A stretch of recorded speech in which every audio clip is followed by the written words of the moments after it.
مفتی طارق مسعود کے بیانات کے لیے طارق مسعود آفیشیل کو سبسکرائب کریں۔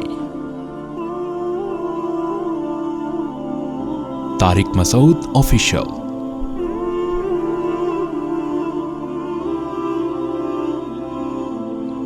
موسیٰ علیہ السلام جب فرعون کے پاس گئے نا اور اللہ کی کبریائی بیان کی تو فرعون کے پاس جواب تو کوئی بن نہیں رہا تھا، تو فرعون نے بالکل وہی دلیل دی جو آج کل خدا کے منکر دلیل دیتے ہیں، خدا کے انکار کی۔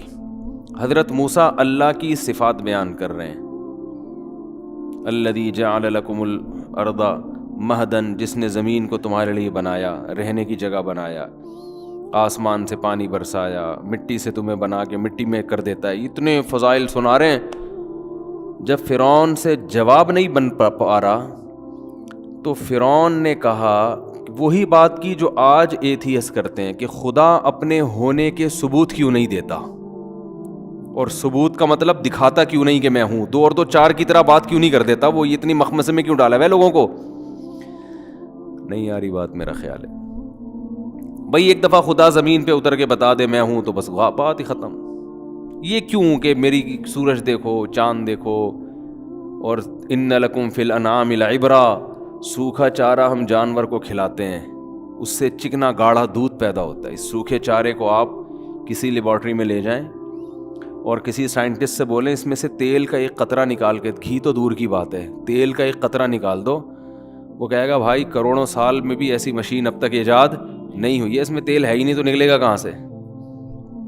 میں حضرت موسیٰ اور فرعون کا بتا رہا تھا، تو اتنے دلائل اللہ نے قائم کر دی اپنے ہونے کے، پھر بھی جو بدبخت انسان ہے وہ کہتے ہیں نہیں اللہ مجھے آ کے اپنی زیارت کرائے میں دیکھوں۔ وہ بھائی اگر زیارت ہی کرا دے پھر تو آزمائش ختم نا، تو دیکھی بھی چیزیں ہیں، پھر کیا ایمان، کیا کفر، کیا شکر گزاری، کیا ناشکری، پھر تھوڑی ہے، پھر تو سارے انسان کے بچے بن کے زندگی گزاریں گے، پھر تو سارے آ جائیں گے، پھر تو جو اللہ کہے گا وہ کرتے چلے جائیں گے۔ آزمائش تو یہ کہ نشانیاں دیکھ کر کس پر یقین کرو، اللہ پر، اپنے رب کو پہچانو۔ تو جو کام فرعون نے کیا تھا نا، حضرت موسیٰ نے دلائل کی انبار لگا دی ہے۔ فرعون کے پاس جب جواب نہیں بنا نا تو مذاق کیسے اڑایا اس نے، یا حامان ابن لی سرحن، اے میرے وزیر حامان، ابن لی سرحن، ایک مضبوط محل بنا بہت اونچا، لعلی اطلع الی الہ موسیٰ، اتنا اونچا ہونا چاہیے کہ اس کی چھت پہ چڑھ کر میں موسیٰ کے خدا کو دیکھنا چاہتا ہوں، مجھے نظر آ جائے گا، ابھی تو یہاں سے نظر نہیں آ رہا، شاید اوپر چڑھوں گا تو نظر آ جائے گا۔ قرآن کیا کہتا ہے، واستکبر هو وجنودہ، فرعون نے تکبر کیا، خدا کی آیات کا مذاق اڑایا۔ بھائی تو کچھ اور دلیل دے دے، کچھ اور بات کر لے، یہ کہ میں سوچتا ہوں، غور کرتا ہوں اس پہ، میں جو خدا کے منکر ہیں آپ کو ان کے ساتھ بٹھا کے مناظرہ کروا دیتا ہوں، یہ کہہ دے تو، یہ کیسی بات کر رہا ہے؟ یہ تو مذاق اڑانے والی بات ہو گئی نا۔ اللہ فرماتے ہیں جب یہاں تک آئے نا فرعون کہ میں سیڑھیاں، کبھی کہہ رہے سیڑھیاں لگاؤ میں چڑھ کے دیکھوں گا آسمانوں پہ خدا کو، تو اللہ فرماتے ہیں فرعون نے تکبر کیا، وَظَنُّوا أَنَّهُمْ إِلَيْنَا لَا يَرْجِعُونَ، اور یہ سمجھا کہ فرعون کو ہمارے پاس آ کے ان باتوں کا جواب نہیں دینا، اس خوش فہمی میں مبتلا ہو گیا۔ وہ سمجھ رہا تھا کہ کوئی ان باتوں کو سننے والا نہیں ہے، بس ایسے ہی میں مصر کا بادشاہ ہوں تو بس میں ہی سب کچھ ہوں۔ وَاسْتَكْبَرَ هُوَ وَجُنُودُهُ فِي الْأَرْضِ بِغَيْرِ الْحَقِّ، ناحق تکبر کیا اس نے بھی اور اس کے لشکر نے بھی، اس کے وزیر حامان نے بھی، جو ماتحت ہوتے ہیں نا حکومتوں کے، ظالموں کے، وہ بھی اپنے مقتداؤں کے ساتھ اسی جہنم کی آگ میں جائیں گے۔ تبھی قرآن کہتا ہے کہ أَوْرَدَهُمُ النَّارِ، فرعون اپنی قوم سمیت جہنم کی آگ میں داخل ہوگا، اپنی قوم کو بھی اس نے آگ میں، اوردہم، آگ میں ڈلوائے گا ان کو، یعنی مروا دیا اس نے اپنی قوم کو بھی۔ تو اس لیے بار بار علماء کہتے ہیں کہ اپنے بڑے کی وجہ سے حق کے راستے کو کبھی بھی نہیں چھوڑو۔ بڑے کون ہوتے ہیں؟ سیاسی لیڈر۔ آج کل لوگ اپنے سیاسی لیڈر کی وجہ سے حق بات نہیں کرتے، یہ جرم بہت ہو رہا ہے معاشرے میں۔ آپ کا سیاسی لیڈر کتنا ہی غلط کرے اس کی ہر غلطی ٹھیک ہے، آپ کے جو اپوزیشن کا لیڈر ہے وہ کتنا ہی صحیح کرے اس کا ہر صحیح کام کیا ہے؟ غلط ہے۔ یہ ہر سیاسی جماعت میں چل رہا ہے۔ تو یاد رکھو جب اللہ آپ کے سیاسی لیڈر کو اس کی غلطیوں پہ پکڑے گا نا قیامت کے دن، تو اللہ آپ کو بھی پکڑے گا جو اس کی طرف سے غلط سلط تعویلات کرتے تھے اس کی چمچہ گیری میں۔ بہت مشکل ہے بات سمجھانا، اور کسی کے صحیح یا غلط کسی کی غلطی یا صحیح کا فیصلہ اس لیے نہیں کیا جاتا, اس سے نہیں کیا جاتا کہ یہ کیسا ہے, اس سے کیا جاتا ہے کہ اس کا یہ عمل کیسا ہے. یہ ہمارے ایک بہت بڑا فالٹ ہے کہ یہ بندہ ٹھیک نہیں ہے تو اب اس کا جو بھی کام ہوگا وہ کیا ہوگا, خراب ہوگا. اور یہ بندہ چونکہ صحیح ہے, آپ کے خیال میں صحیح ہے, تو اب یہ ہر الٹا کام بھی کیا کر رہا ہوگا, صحیح کر رہا ہوگا. یہ مارکیٹ میں ہول سیل کے حساب سے یہ بیماری چل رہی ہے. تو اپنے سیاسی لیڈروں کا نا اتنا دفاع کرو جتنا افورڈ کر سکو. بات آ رہی ہے سمجھ میں؟ یہ سوچ لیا کرو قیامت کے دن جب اللہ پوچھے گا کہ تم نے جس کو ووٹ دیا تھا, تم جس کی سیاسی تنظیم میں تھے, جب وہ یہ قانون پاس کر رہا تھا یا یہ الٹا کام کر رہا تھا یا حکومت سے یہ غلط مطالبہ کر رہا تھا یا اپنی ہر غلطی کو صحیح کر رہا تھا, تو تم نے یہ سوچا تھا کہ یہ صحیح کر رہا ہے یا غلط کر رہا ہے, اور مجھے اللہ کے سامنے اس کا حساب دینا ہے کہ اللہ جب مجھ سے پوچھے گا, تو یہ سوچے سمجھے بغیر آپ جو کیے جا رہے ہو نا, یہ بڑے لیڈر ہی آپ کو مروا دیں گے قیامت کے دن, ٹھیک ہے نا, بولیں گے. اور قرآن میں جگہ جگہ آتا ہے کہ جو بڑے ہوں گے چھوٹے برات کا اعلان کریں گے کہ ہم تو تمہاری چمچا گیری میں اور تمہیں لیڈر مان کے یہ سب کچھ کر رہے تھے, آج تم ہمیں اللہ کے عذاب سے بچاؤ, تمہاری وجہ سے برباد ہوئے ہیں. تو وہ جواب میں کہیں گے کہ ہم تمہیں جب بچا سکتے جب ہم خود تو بچتے, ہم جو خود نہیں بچ رہا وہ دوسروں کو کہاں سے بچائے گا. تو اس لیے بھائی ان اپنے لیڈروں کا دفاع اتنا کرو جتنا افورڈ. وہ مجھے بچپن کا ایک لطیفہ یاد آ گیا, ایک مزاحیہ. ہم تو بچپن میں نا آڈیو کیسٹیں بھی مزاحیہ سنا کرتے تھے, تو اور وہ کچھ ویڈیو بھی آج کل بھی آ جاتے ہیں وہ یوٹیوب پہ. تو وہ ایک آدمی کو عادت تھی کہ وہ بھولنے کی نا, تو بھولے سے پتہ نہیں کیا کیا کر رہا ہوتا تھا. تو کسی نے کہا کہ تو کبھی بھولے سے اپنی بیوی کو بہن سمجھا ہے, اتنی بڑی بڑی چیزیں بھولتا ہے. کہہ رہے ہم اتنا بھولتے ہیں جتنا افورڈ کر سکیں. اتنا ہی بھولتے ہیں جتنا افورڈ کر سکیں. تو جو گھنے ہوتے ہیں نا آج کل بے وقوف, وہ بھی اتنے ہی بے وقوف ہوتے ہیں جتنا کیا کر سکیں, افورڈ. لیکن اپنے سیاسی لیڈروں کے بارے میں اتنی تعویلات کر رہے ہوتے ہیں کہ ان کو پتہ ہے کہ قیامت کے دن ہم یہ افورڈ نہیں کر سکتے. تو اپنے لوگوں کا اتنا دفاع کیا کرو جتنا برداشت ہو جائے. بسوں کے پیچھے بار بار بتاتا ہوں لکھا ہوتا ہے تب پڑھے تو پاس کر ورنہ کیا کر, ورنہ برداشت کر. یہ بہت اہم پوائنٹ کی بات لکھی ہوتی ہے اس میں. یہ آپ سمجھ رہے ہیں صرف یہ میرے بارے میں لکھی ہے کہ اوورٹیک نہ کروں. یہ ایک اصول اور ضابطہ اس ٹرک ڈرائیور نے بتا دیا قیامت تک کے لیے کہ بھائی اتنا کام کرو جتنا برداشت کر سکتے ہو. تو خیر, تو فرعون نے کیا کہا کہ عمارت بناؤ, میں چڑھ کے دیکھوں گا, خدا مجھے نظر آئے. تو اللہ فرماتے ہیں تکبر کیا, موسیٰ دلائل دے رہے ہیں, احسن کل شیء خلقہ ثم ہدی, ہر چیز کو بہترین انداز سے کس نے بنایا ہے. یہ چیزیں آٹومیٹیکلی بنی ہوتی تو اتنی بہترین انداز سے تھوڑی بنتی. پھر ہر چیز کو نیچر کے راستے پہ چلا دیا, آسمان سے بارشیں برسا رہا ہے, مٹی سے انسان کو بنا دیا, سارے تصرفات کیسے مٹی سے کھلونے بنائے ہیں, اسی مٹی سے خربوزے بن رہے ہیں. زمین میں دیکھو کچھ نظر آتا ہے, انار انگور خربوزہ کچھ بھی نہیں ہے. اسی مٹی سے حضرت انسان بن رہا ہے, اسی مٹی سے مرد بن رہا ہے, اسی مٹی سے عورت بن رہی ہے, اسی مٹی سے انار بن رہا ہے, اسی مٹی سے انگور بن رہا ہے, اسی مٹی سے ہم تو مٹی سے ٹینی نانا والی گاڑیاں بناتے تھے, اس کے علاوہ ہم کچھ بھی نہیں بنا سکتے تھے. خدا اس مٹی سے آم بھی بنا دیتا ہے, خدا اس مٹی سے خربوزے بنا دیتا ہے, خدا اس مٹی سے کھجوریں بنا دیتا ہے, خدا اس مٹی سے انسان بناتا ہے, اس مٹی سے شیر بنایا, گدھا بنایا, کتے بنائے, بلیاں بنائیں, ساری چیزیں اسی مٹی سے بنا کے اور زمین میں پھیلا دی. کیا کچھ نہیں بن رہا, اور پھر دوبارہ اس مٹی کر دیتا ہے, تھوڑے دنوں میں مار کے دوبارہ وہ کیا بن جاتی ہے, مٹی. کیا یہ آٹومیٹیکلی ممکن نہیں ہے. تو اللہ کہتے ہیں کہ میں نے اتنے دلائل دے دیے ہیں, اب بھی ان کی سمجھ میں نہیں آ رہا. فذرنی, اے محمد صلی اللہ علیہ وسلم آپ ٹینشن نہ لیں, چھوڑ دیں میرے حال پہ, اور مجھے اس کے ساتھ میں نمٹ لوں گا. آپ کا کام ہے تبلیغ, آپ اس کی سمجھ میں نہیں آ رہا کسی اور کو سمجھائیں. ان نفعت الذکری سیذکر من یخشی, جس کے دل میں خوف ہوگا وہ ضرور آپ سے نصیحت حاصل کرے گا. یہ نہیں کہ نصیحت ہی چھوڑ دیں, ان لوگوں پہ چھوڑ دیں جن سے فائدے کی امید نہیں ہے. اچھا, اب قرآن کہتا ہے کہ ان کو میرے حال پہ چھوڑ دیں, میں نمٹتا ہوں. تو اب فوراً سوال پیدا ہوتا ہے کہ اب تو اللہ ان کو پکڑ کے مار دے گا. بالکل ہے بھائی, اب تو اللہ جب نبی کو اور جو بھی قیامت تک دعوت دینے والے لوگ ہیں, حق کی بات کرنے والے لوگ ہیں, گویا اللہ نے ان سے کہہ دیا اب آپ کیا ہو جائیں, سائڈ پہ ہو جائیں, اب میں نمٹوں گا ان سے. تو فوراً ایک خیال آتا ہے نا کہ اب تو اللہ ان کو چھوڑے گا نہیں. اللہ فرماتے ہیں ایسا نہیں ہے کہ میں ان کو پکڑ لوں گا فوراً مار دوں گا, نہ سنستدرجہم, میں ان کو ڈھیل دوں گا. اتنے دلائل قائم کرنے کے بعد بھی سمجھ میں نہیں آ رہا, تو اب میں ان کو کیا دوں گا, ڈھیل. کھاؤ پیو موج مستی کرو, کوئی بات نہیں.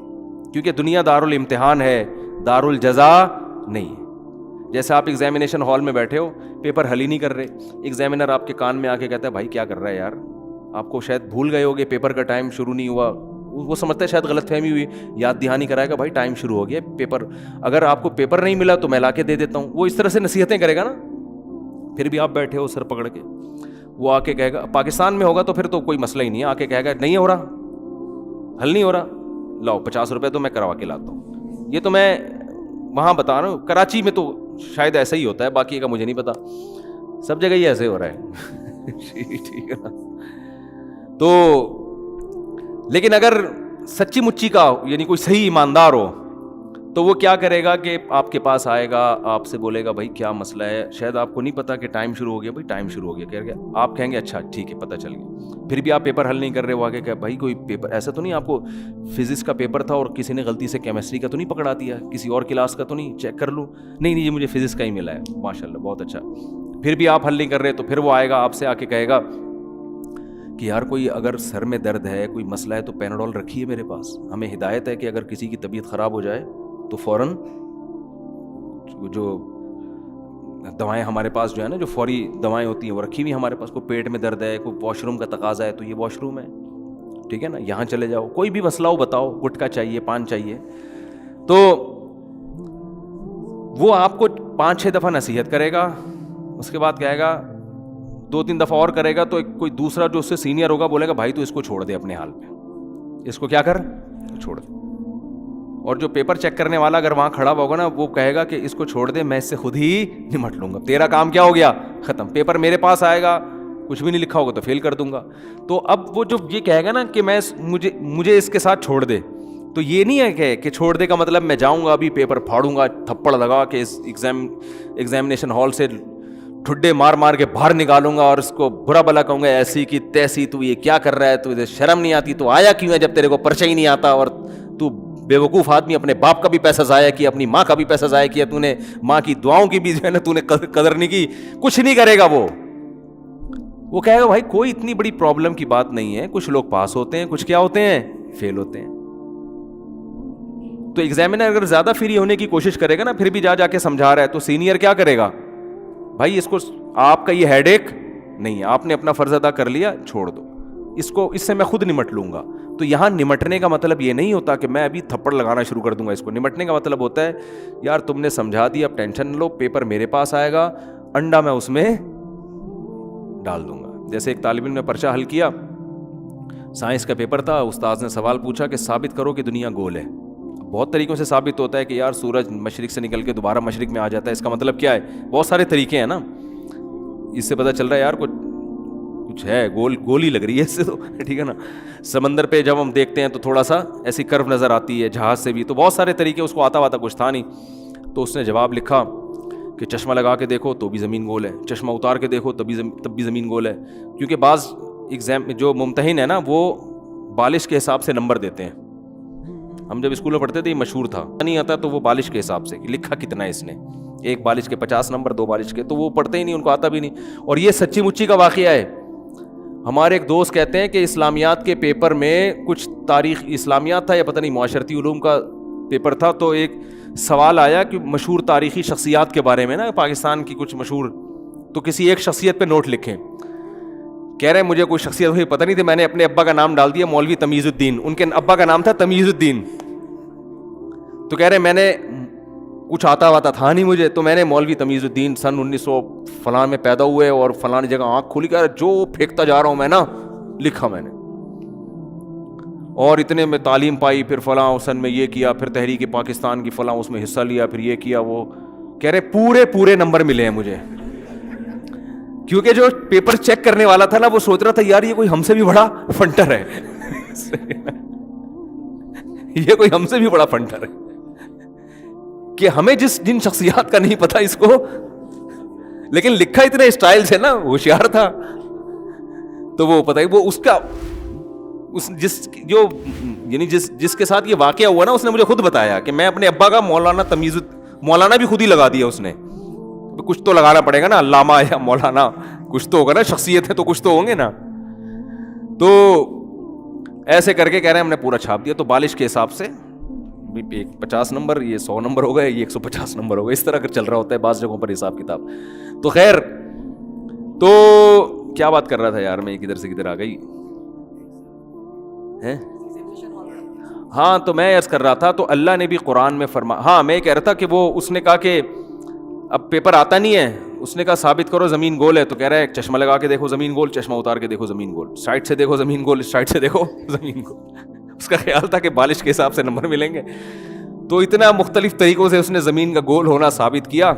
تو وہ ٹیچر جو پیپر چیک کر رہا تھا وہ بڑا ہوشیار تھا، اس نے اس پہ جو اس کے ریمارکس تھے نا وہ یہ تھے کہ چشمہ لگا کے دیکھو تو بھی نمبر گول ہے، چشمہ اتار کے دیکھو تو بھی نمبر گول ہے، سائڈ سے دیکھو تو بھی نمبر گول، اس سائڈ سے دیکھو زیرو، پورے 0 نمبر ملے. ٹھیک ہے. تو جو ایگزامینیشن ہال میں نگرانی کرنے والا ہے وہ کیا کہتا ہے، بھائی اس کو چھوڑ دو، کیونکہ ابھی کچھ بھی نہیں ہوگا، جب رزلٹ اناؤنس ہوگا. اچھا اس دوران آپ اگر چائے منگوائیں تو آپ کو، اگر کوئی وہاں ایسا سسٹم موجود ہے تو چائے بھی ملے گی، پانی بھی ملے گا، سارا پنکھا بند ہو گیا تو پنکھا بھی کھلوا دیں گے، بھائی یہ گرمی لگ رہی ہے. اچھا ایگزامینیشن ہال ہوگا تو اے سی بھی آن کر دیا جائے گا. تو یہ ساری فیسلٹیز ملیں گی آپ کو. تو اللہ فرماتے ہیں کہ جو میری بات نہیں مانتا فیسلٹیز اس کو ساری دوں گا، مجھے اس کے ساتھ چھوڑ دو بس اکیلے، میں نمٹوں گا. کیسے؟ ایسے نہیں کہ پکڑ لوں گا، نا نا نا نا، سنستدرجہم، مہلت دوں گا اور مال میں اضافہ ہو جائے گا اور مزے کی زندگی. ظالم ترقی کرتے کرتے کہاں تک پہنچ جاتا ہے آپ دیکھو، مظلوم بیچارہ پستا رہتا ہے اور ظالم ترقی کرتے کرتے بڑی بظاہر بڑی کامیاب زندگی گزارنا شروع کر دیتا ہے، پیسہ بھی آ جاتا ہے اور کیا کچھ مل جاتا ہے اس کو. تو اللہ فرماتے ہیں سنستدرجہم، عن قریب ہم ان کو ڈھیل دیں گے، اس طور پر من حیث لا یعلمون، ان کو پتہ بھی نہیں چلے گا کہ یہ اللہ کی نعمت نہیں ہے، یہ تو کہ تمہیں آخرت میں پکڑنا ہے تو دنیا میں سب کچھ دیا جا رہا ہے کہ چل بھائی تجھے یہ حسرت نہ رہے کہ میں نے مزے نہیں اڑائے اور مجھے آخرت میں جو سزا مل رہی ہے غلط مل رہی ہے. نہ مجھے تو گناہ کی وجہ سے دنیا میں بھی مزہ نہیں آیا تو آخرت میں کیوں سزا مل رہی ہے. اللہ فرماتے ہیں یہ حسرت نہیں رہے گی. ٹھیک ہے نا، اس لیے فرمایا تمتعوا فإن مصيركم إلى النار، اللہ کہے گا اڑا لو مزے، آخرت میں آنا کہاں ہے؟ آگ کی طرف.